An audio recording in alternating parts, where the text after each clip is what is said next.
Las becas que son generalmente las más masivas, que son generalmente en enero de cada año. Entre enero y marzo, el CONICET está trabajando un gran porcentaje sobre el departamento jurídico, en negociaciones y también en solicitud de acceso a la información.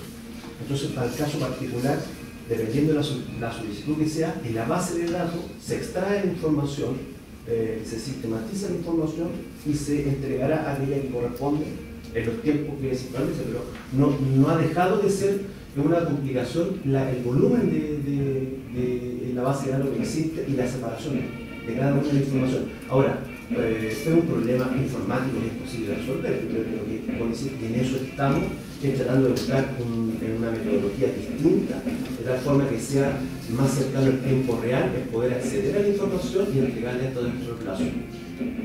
Una vez que llega al sistema, que la mayoría de ellas llega a través del CQS nuestro, nosotros se realizan el examen de admisibilidad y se entregan las unidades técnicas. Y las unidades técnicas lo tienen que hacer por programa, por año, sea internacional, extranjero, sea capital humano, sea etcétera. Tienen que empezar a sistematizar esa información en conjunto con las preevaluaciones, con los informes mensuales, con el cumplimiento de los PNG. Es decir, es evidente que para el cumplimiento del objetivo de internacional se requieren instituciones que estén equipadas tecnológicamente, materialmente, humanamente para el cumplimiento de ello, y con eso trabaja en eso, en aumentar, en obtener un estándar de calidad que permita responder en mucho plazo.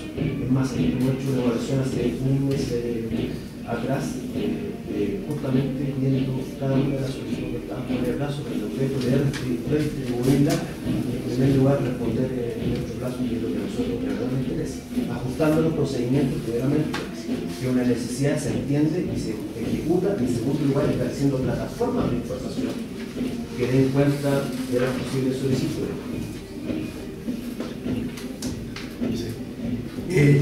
Una consulta en relación a lo mismo que usted ha estado señalando.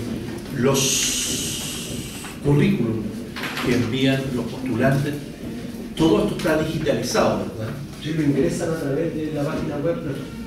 Se ingresa a través de la página. O sea, ahí no es tan difícil hacer la divisibilidad, por ejemplo, ¿cierto?, para poder resguardar los datos personales y los datos sensibles, ¿no es cierto?, del postulante en el evento de que este consejo ordenará la entrega, por ejemplo, de un currículum de un postulante determinado o de muchos de los postulantes. Ese, también, si usted me permite, por ser solicitado un caso particular o un currículum de la persona que se le encomienda entregar o dividir información, no hay ningún problema.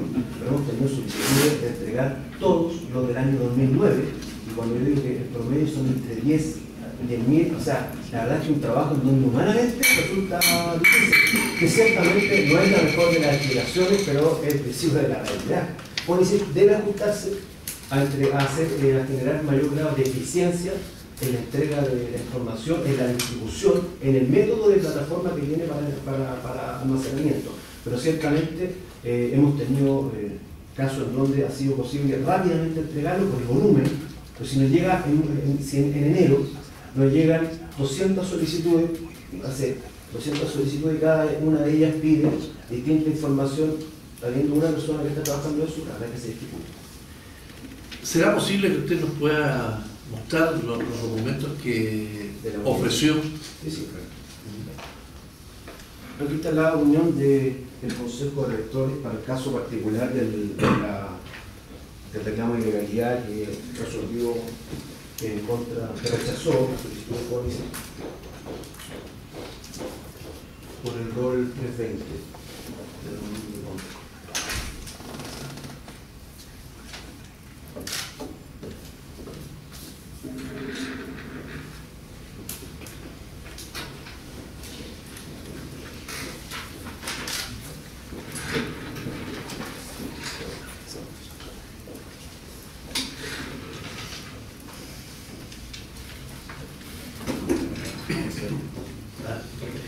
Le voy a ofrecer la palabra al consejero José Olmedo, que quiere hacerle alguna consulta.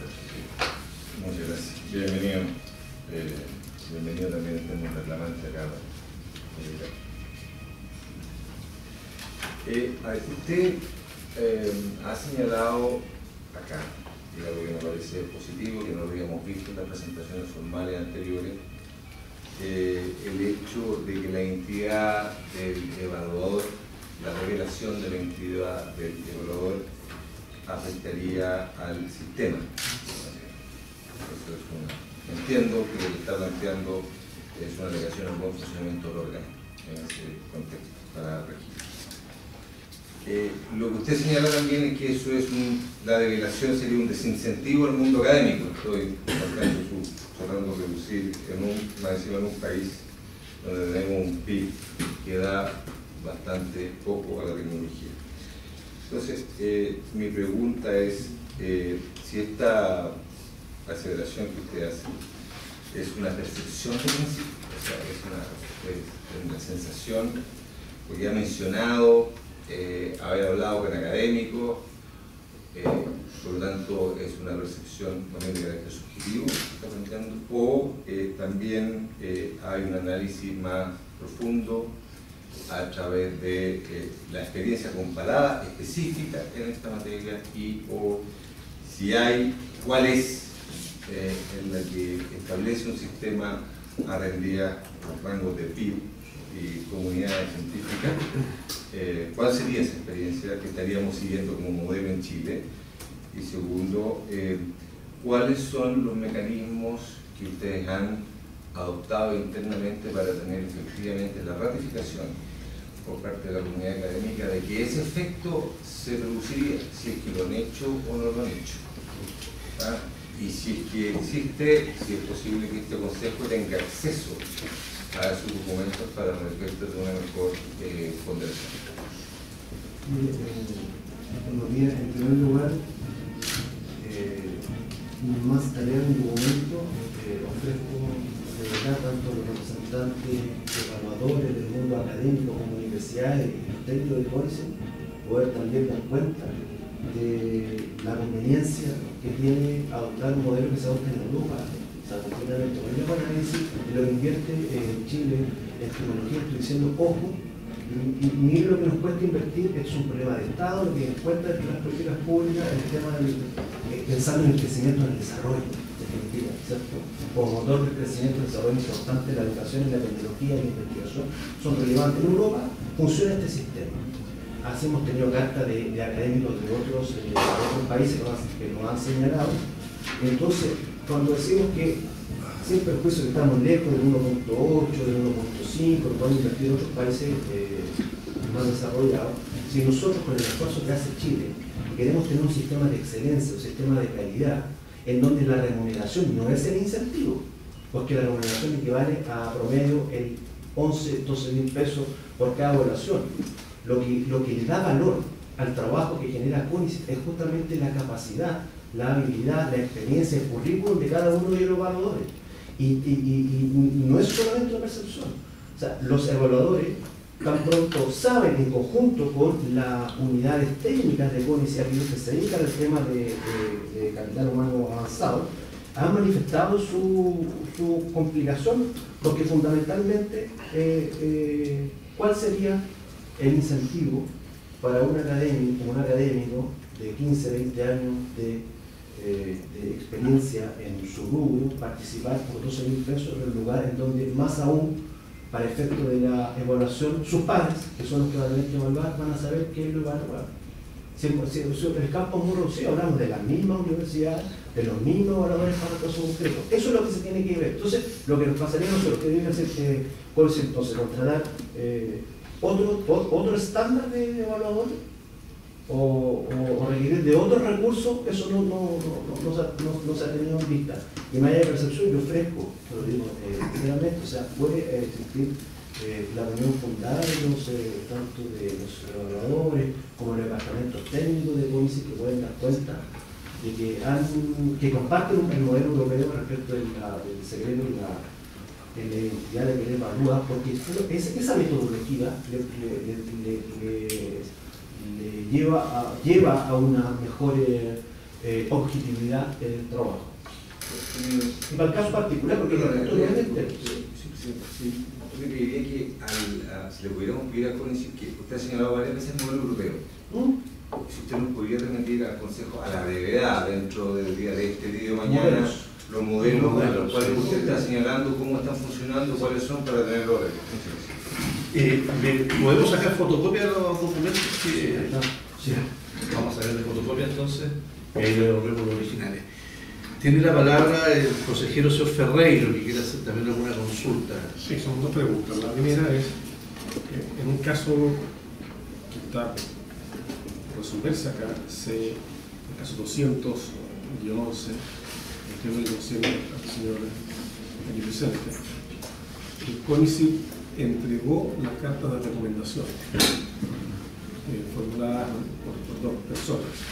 La pregunta es si eso obedece a una política de CONICYT que entiende que la revelación de las cartas de recomendación no es lesiva para el buen funcionamiento del sistema, o más bien se debió a una inadvertencia respecto a ese tema. En definitiva, que se conoce usted respecto de la opinión institucional acerca de la revelación de las cartas de recomendación. Y en segundo lugar, más precisión le pediría respecto de hasta dónde las bases de datos, donde hoy día están recogidos los antecedentes de los postulantes, permiten a través de intervención informática sustraer ciertos elementos y entregar otros. Los sistemas informáticos, es que si son 100 solicitudes o 3.000 solicitudes, en la medida en que el sistema permita sustraer un campo y entregar los demás, el número de solicitudes involucradas es irrelevante para el tipo de esfuerzo que habría que hacer para entregar la información con esa división. Entonces, quisiera preguntar, lo primero son las cartas de recomendación y lo segundo acerca de la viabilidad de hacer divisibilidad respecto a las bases de datos porque CONICYT maneja los antecedentes de los postulantes. Esto que ya hizo el presidente, pero le quisiera... Consulte, no, perfecto, de escucharle o de tener más su solicitud. Lo que yo he dicho en el contexto de esta audiencia es la inconveniencia de la identidad para el caso concreto. Cuando usted señala la divisibilidad de la información, ¿tiene que ver con la identidad? No, refiero por ejemplo, al currículum de las personas, a todos los antecedentes que están en poder de CONICYT en la base de datos de los postulantes y frente a la eventual decisión que adopte el Consejo de entregar una parte de ellos y entender reservada otra parte de ellos. Los sistemas informáticos debieran estar en condiciones de permitir una divisibilidad eficiente que no signifique incurrir en grandes costos o esfuerzos para poder entregar algo y reservarlo otro. En el caso particular permite la divisibilidad, pero no a nivel de eficiencia como uno quisiera. O sea, no hemos tenido el caso concreto. O sea, casi que segmentar parte, porque el sistema es malo, en eso hay que señalarlo. Digamos, porque claro, un buen sistema permitiría sacar con un clic y ver toda la información y tener almacenada por temas de tal forma que uno pudiese entregar aquello que puede ser público y aquello que no lo puede hacer, directamente lo entrega. Acostado, no tenemos un sistema sin perjuicio que contestamos. Cuando se envían datos que hay que extraer de los currículos, se han entregado la información, pero ha sido bien. Si usted me pregunta, el programa que utilizamos en el año, no tengo esa información específica, pero sí le puedo dar cuenta y podemos informar nuevamente el sistema que dispone CONICYT a objeto de mejorar entrega con un nivel de... O sea, no hemos visto de capacidad humana de trabajo bastante dificultad en funcionamiento para efectos de empezar de parcializar o de generar la división de la información. No contamos con un instrumento moderno.